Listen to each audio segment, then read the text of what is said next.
Hello friends and dear students, आज हम बात करेंगे free radical addition in conjugated dienes. इसके पहले वीडियो में हमने बात किया था एल्कीन्स में फ्री रेडिकल एडिशन की। आज हम बात करेंगे कंजुगेटेड डाइन्स में। जैसा कि कंजुगेटेड डाइन्स के ऊपर भी हमने पहला वीडियो डाल रखा है, आपको इन सभी वीडियोज़ के लिंक जो है वो डिस्क्रिप्शन में मिल जाएंगे। तो कंजुगेटेड डाइन्स को अगर हम याद करें तो कंजुगेटेड डाइन्स कुछ इस प्रकार के कंपाउंड्स होते हैं जहाँ पर दो डबल बॉन्ड हो सेम मॉलिक्यूल में। डाई इन का मतलब, डाई मतलब दो, इन्स मतलब डबल बॉन्ड। तो अगर किसी एक मॉलिक्यूल के अंदर दो डबल बॉन्ड हो और वो दोनों डबल बॉन्ड अगर किसी एक सिंगल बॉन्ड से सेपरेटेड हो, यानी डबल बॉन्ड फिर सिंगल बॉन्ड फिर डबल बॉन्ड, इस प्रकार का अगर वहाँ पे एक कन्फिग्रेशन बन रहा हो तो उसी को हम क्या कहते हैं, कंजुगेटेड डाइन। अब जैसा कि एल्कीन्स रिएक्शंस देती हैं बिल्कुल वैसे ही, क्योंकि यहाँ पे डबल बॉन्ड्स हैं तो ये भी एल्कीन के ही एक डेरिवेटिव्स हैं। तो ये जो रिएक्शंस देते हैं जनरली वो देते हैं इलेक्ट्रोफिलिक एडिशन रिएक्शन। जैसा कि electrophilic addition reactions conjugated dienes में और एल्कीन्स में वो भी हम पहले डिस्कस कर चुके हैं, उसके भी लिंक आपको डिस्क्रिप्शन में मिल जाएंगे। तो ये जो रिएक्शन होती है जनरली यही रिएक्शन शो करते हैं, इलेक्ट्रोफिलिक एडिशन रिएक्शन ही देते हैं। लेकिन जब पोलर सॉल्वेंट्स हो और कोई कैटलिस्ट वगैरह की जरूरत ना हो, जनरल कंडीशंस हो, तो इलेक्ट्रोफिलिक एडिशन रिएक्शंस जो है वो कंजुगेटेड डाइन्स देती हैं। लेकिन अगर हम उसी रिएजेंट के साथ और इसी कंजुगेटेड डाइन्स में अगर पर ऑक्साइड, जैसे कि कोई ऑर्गेनिक पर ऑक्साइड ले लें या यूवी लाइट के प्रेजेंस में उस रिएक्शन को कराएं, तो जो प्रोडक्ट्स होते हैं वो थोड़े से बदल जाते हैं और जो मैकेनिज्म होती है वो रिएक्शन की वो कौन सी हो जाती है, फ्री रेडिकल मैकेनिज्म हो जाती है। फ्री रेडिकल इनिशिएटर क्यों बोल रहे हैं, क्योंकि अगर पर ऑक्साइड आप नहीं डालेंगे तो फ्री रेडिकल की तरीके से रिएक्शन नहीं होगी, सेम रिएक्शन हो जाएगी इलेक्ट्रोफिलिक एडिशन रिएक्शन के तरह से। तो इसीलिए हम इस इफेक्ट को पर ऑक्साइड इफेक्ट भी जो है वो बोल सकते हैं। जैसे आइए एक एग्जाम्पल लेते हैं। अगर हम लोग अगर HBr की को ही हम आप ऐड कर रहे हैं 1,3-ब्यूटाडाइन में, जैसे कि यहाँ पे ये एग्जांपल हमने लिया है 1,3-ब्यूटाडाइन, ठीक है। तो ये ब्यूटाडाइन क्योंकि 4 कार्बन है और पहले चाहे इधर से नंबरिंग करी चाहे इधर से कर लेते हैं 1 2 3 4। तो पहले और जो तीसरा कार्बन पड़ रहा है उस पर क्या है, डबल बॉन्ड दिखाई दे रहा है, इसीलिए इसको हम लोग 1,3-ब्यूटाडाइन बोल रहे हैं। तो ये क्या एक डाइन है जो कि कंजुगेटेड डाइन है। और अगर हम HBr की रिएक्शन इसके साथ कराएंगे तो एडिशन रिएक्शन होगी, डबल बॉन्ड है, आप सबको पता है, पाई बॉन्ड टूटेगा और एक कार्बन पे H, दूसरे कार्बन पे Br जुड़ेगा। लेकिन जब कोई और रिएजेंट हम नहीं डालते हैं, सिंपल सॉल्वेंट लिया और सिस्टम रिएक्शन किया तो इलेक्ट्रोफिलिक एडिशन रिएक्शन होगी, जैसा भी मैंने बताया आपको। लेकिन अगर हम इसी रिएक्शन में ऑर्गेनिक पेरोक्साइड की प्रेजेंस में या यूवी लाइट की प्रेजेंस में करेंगे तो यहाँ पे मिक्सचर ऑफ प्रोडक्ट जो है हमको प्राप्त होगा और जो मैकेनिज्म होगी वो फ्री रेडिकल एडिशन के तरीके से होगी। आइए करके देखते हैं इस रिएक्शन को। जैसे कि यहाँ पे आपको ये रिएक्शन है जहाँ पे HBr जो है वो अटैक करेगा। हमने कह दिया कि यहाँ पे पहले, दूसरे, तीसरे और चौथे कार्बन दो जगह पे डबल बॉन्ड है, हम पहले वाले पे अटैक करा देते हैं। चाहे इधर से कर लेंगे तब भी ये पहला, दूसरा, तीसरा और चौथा कार्बन ही है। तो इस पहले कार्बन पे अगर हम लोग Br-, क्योंकि यहाँ पे जो रिएक्शन होगी वो पेरोक्साइड के प्रेजेंस में होगी तो Br का फ्री रेडिकल बनेगा, अभी हम मैकेनिज्म में देखेंगे। वो अटैक करे इस कार्बन के ऊपर और हाइड्रोजन कहाँ चला जाए, इस कार्बन के ऊपर, कहाँ, जहाँ डबल बॉन्ड टूट रहा है वहीं पे हमने सबसे पहले एडिशन कर दिया। तो Br को पहले कार्बन पे, हाइड्रोजन को दूसरे कार्बन पे अगर आप जोड़ेंगे तो प्रोजेक्ट कुछ इस प्रकार से बनेगा, जहाँ पे आपने देखा कि Br जो है वो पहले कार्बन पे जुड़ गया और H जो है वो इस कार्बन पे यानी कि सेकेंड कार्बन पे जुड़ गया, ठीक है। तो अब इसका नाम क्या होगा, 4-ब्रोमो-1-ब्यूटीन। 4-ब्रोमो-1-ब्यूटीन क्यों होगा, क्योंकि जो डबल बॉन्ड है वो अगर आप नॉमेनक्लेचर के हिसाब से देखें तो डबल बॉन्ड या ट्रिपल बॉन्ड जो होते हैं वो बड़े ग्रुप हैं देन द क्लोरो ब्रोमो आइडो, जो भी ग्रुप्स लगे हुए हैं। तो इधर से नंबरिंग हम करेंगे तो 1 2 3 4, चौथे नंबर पे हमारे पास ब्रोमो, इसलिए नाम रखा 4-ब्रोमो, और पहले कार्बन पे क्या है, डबल बॉन्ड है, इसलिए 1-ब्यूटीन। 4 कार्बन है इसलिए 1-ब्यूटीन। तो देखिए हाइड्रोजन कहाँ पे है, इस कार्बन पे, और ब्रोमीन कहाँ है, इस कार्बन पे, इस पे जुड़ गया, ठीक। नेक्स्ट एक प्रोडक्ट और बनेगा, एक प्रोडक्ट और बन सकता है जब ये Br इस पे जुड़ा और बीच में यहाँ पे फ्री रेडिकल बनेगा और ये डबल बॉन्ड क्या शिफ्ट हो जाए इन दोनों कार्बन के बीच में और H हमारा कहाँ जुड़े, यहाँ पे। अभी कैसे होता है मैकेनिज्म में आप देखेंगे। तो एक जो है प्रोडक्ट तो ये बन गया, दूसरा प्रोडक्ट क्या होगा, Br तो पहले कार्बन पे जुड़ा और हाइड्रोजन कहाँ जुड़ा, चौथे कार्बन पे जाकर के जुड़ा। तो भी प्रोडक्ट का जो नाम बनेगा वो क्या बनेगा, 4-ब्रोमो, ठीक है, 2, क्योंकि दूसरे नंबर पे अब डबल बॉन्ड खिसक गया है रेजोनेंस होने की वजह से, इसीलिए क्या प्रोडक्ट बनेगा, 4-ब्रोमो-2-ब्यूटीन। और क्योंकि यहाँ पे पहले और दूसरे कार्बन पे ही एडिशन हो गया इसीलिए इसको हम 1-2 एडिशन बोलते हैं। यहाँ पे पहले और चौथे कार्बन पे जुड़ रहा है इसीलिए हम इसको 1-4 एडिशन कहते हैं। तो इसलिए दो तरीके का प्रोडक्ट बन सकता है, 1-2 एडिशन प्रोडक्ट और 1-4 एडिशन प्रोडक्ट। अब कुछ और बातें करते हैं, जैसे कि जो जैसे मैंने अभी एक बात आपको बताई कि जो दो प्रोडक्ट्स बन रहे हैं यहाँ पर एडिशन प्रोडक्ट, उस वो एक जो है 1,2 एडिशन प्रोडक्ट है और दूसरा 1,4, क्योंकि वो जिस प्रकार से जुड़ रहा है पहले और दूसरे पे जुड़ रहा है, इसमें पहले और चौथे पे जुड़ रहा है। दूसरी चीज़, कंजुगेटेड डाइन्स जो होती हैं वो मोर रिएक्टिव दैन होती हैं किसके, एल्कीन्स के। सेम रिएक्शन हमने एल्कीन्स में भी की थी, लेकिन वहाँ पे हमको दो तरीके के प्रोडक्ट इस तरीके से जनरली नहीं मिले थे, वहाँ मेजर प्रोडक्ट ही बन रहा था। लेकिन यहाँ पे आप देख रहे हैं कंजुगेटेड डाइन्स जो होती हैं वो अगर वहाँ पे हम लोग ऑक्साइड लें, पर ऑक्साइड लेकर के रिएक्शन कराएं तो फ्री रेडिकल रिएक्शन ज़्यादा होने लगती है, मतलब वो मोर रिएक्टिव होते हैं for the free radical addition reaction. क्यों? क्योंकि यहाँ पे रेजोनेंस स्टेबलाइजेशन हो जाता है किसका, जो हमारे रेडिकल्स बन रहे हैं, फ्री रेडिकल्स जो बीच में बनेंगे इंटरमीडिएट, उनका रेजोनेंस स्टेबलाइजेशन होता है। और रेजोनेंस स्टेबलाइजेशन होने की वजह से दो तरीके के रेडिकल प्राप्त होंगे, एक प्राइमरी रेडिकल और एक सेकेंडरी रेडिकल, और इसीलिए हमको दो तरीके के प्रोडक्ट भी मिलेंगे। आइए अब इसकी मैकेनिज्म को देखते हैं और इसको समझने की कोशिश करते हैं कि ऐसा क्यों हो रहा है। जैसा कि सभी फ्री रेडिकल रिएक्शंस में होता है कि उसके 3 स्टेप्स होते हैं, एक चेन इनिशिएशन, प्रोपोगेशन और टर्मिनेशन। वैसा यहाँ पर भी होगा। तो सबसे पहली स्टेप है हमारी चेन इनिशिएशन। चेन इनिशिएशन का मतलब रिएक्शन को स्टार्ट करेंगे आप, और जो चेन है, चेन ऑफ रिएक्शंस हैं इसमें, वो क्या हो जाएंगी, अपने आप स्टार्ट होंगी। जैसा कि हर रिएक्शन में होता है, यहाँ पे चेन इनिशिएशन स्टेप में सबसे पहली चीज़ होगी बॉन्ड टूटेगा। किसका बॉन्ड टूटेगा यहाँ पर, ऑर्गेनिक पेरोक्साइड का, क्योंकि हमने ऊपर भी देखा कि ये क्या था, हमारा फ्री रेडिकल इनिशिएटर था। जब आप इसको गर्म करेंगे तो ये टूटेगा।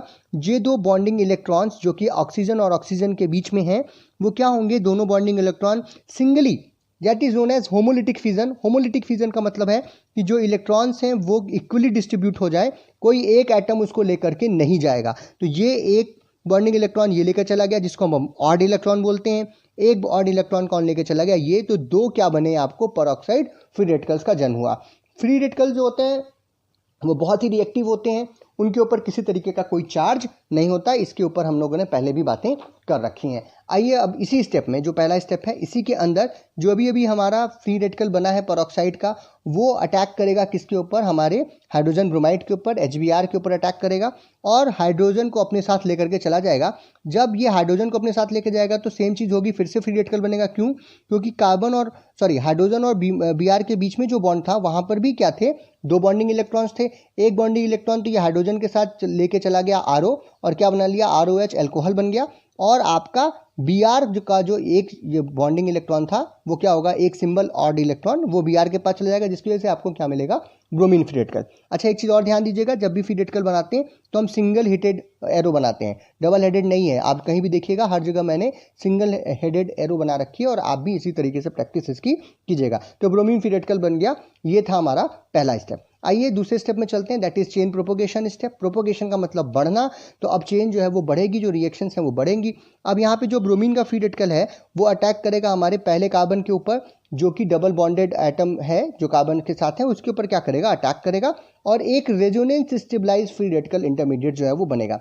फ्री रेडिकल्स के साथ एक बहुत ही बड़ी खासियत है कि जब भी वो किसी दूसरे मॉलिक्यूल के ऊपर, दूसरे कंपाउंड के ऊपर अटैक करते हैं, दूसरे एटम के ऊपर अटैक करते हैं, तो अपने जैसा एक नया फ्री रेडिकल जो है वो प्रोड्यूस कर देते हैं। ठीक है, अपने आप को तो उसके साथ अटैच करा देते हैं और एक नया फ्री रेडिकल हमको जनरेट होता है। तो वही प्रोपोगेशन स्टेप में हो रहा है।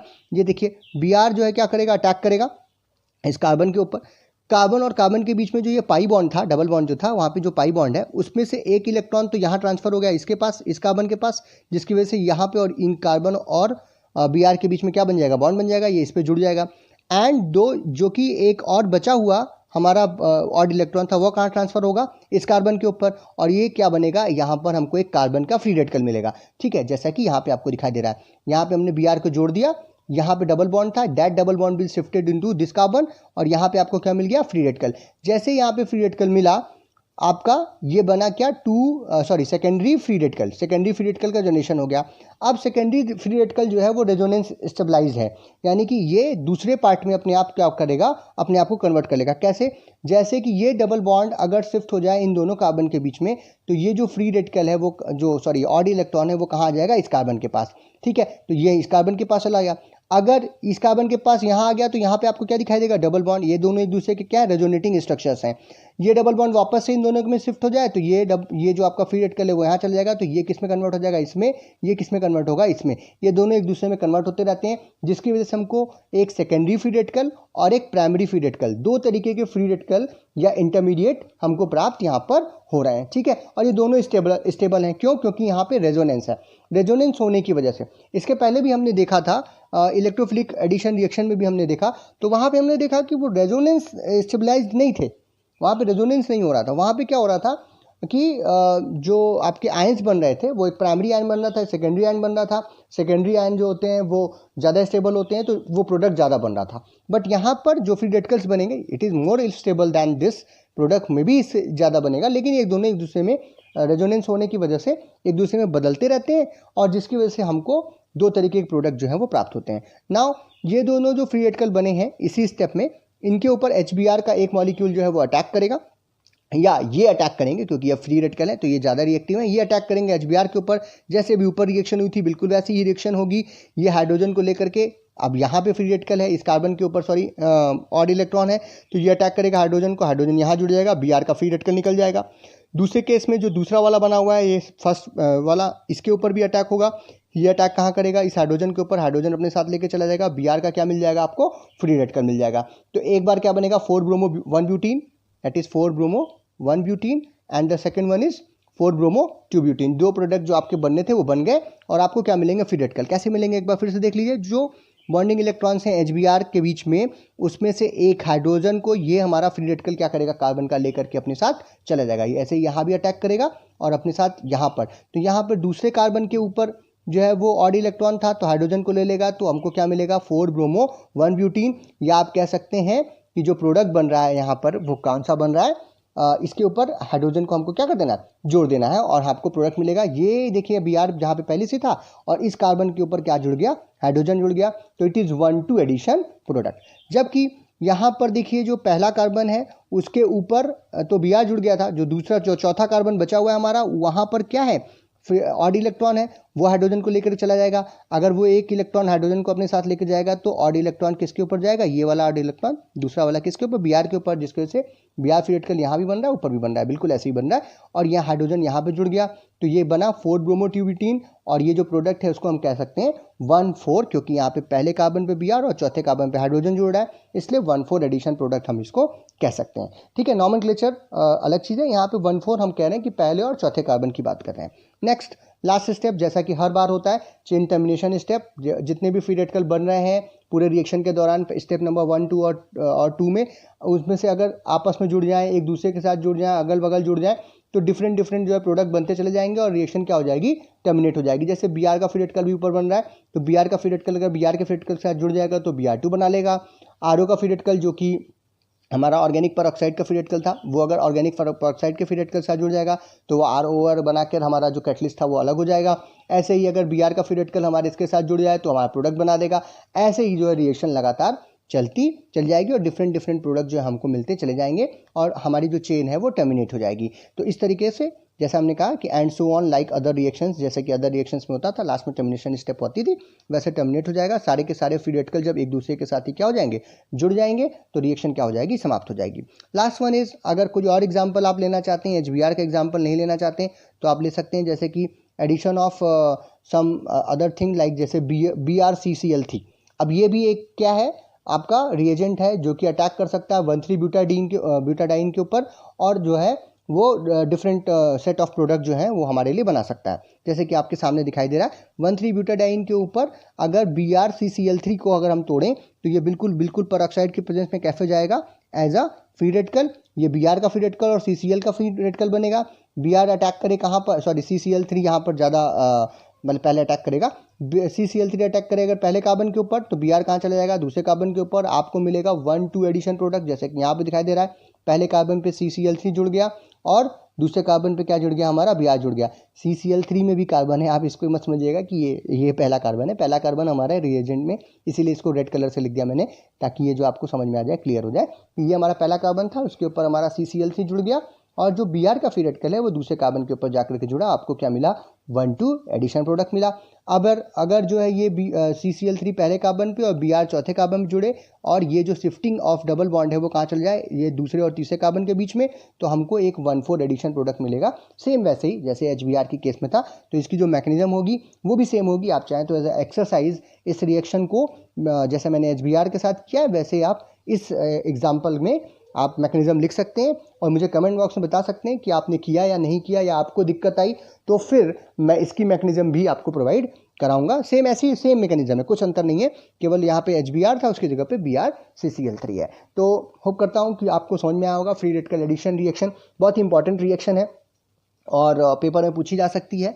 आपके किसी भी प्रकार के ऑर्गेनिक केमिस्ट्री के जो भी एग्जाम्स होते हैं, चाहे वो आपके सेमेस्टर एग्जाम्स हों, चाहे आके किसी प्रकार की आप तैयारी कर रहे हो उसके एग्जाम हो, उसमें आप बिल्कुल इसको लिख सकते हैं। तो फ्री रेडिकल एडिशन रिएक्शंस में मुझे लगता है इतना चीज़ें बताने आपको ज़रूरत थी, तो उतनी चीज़ें मैंने आपको बताई। अगर इससे रिलेटेड कोई भी क्वेश्चन हो तो आप कमेंट बॉक्स में पूछिएगा।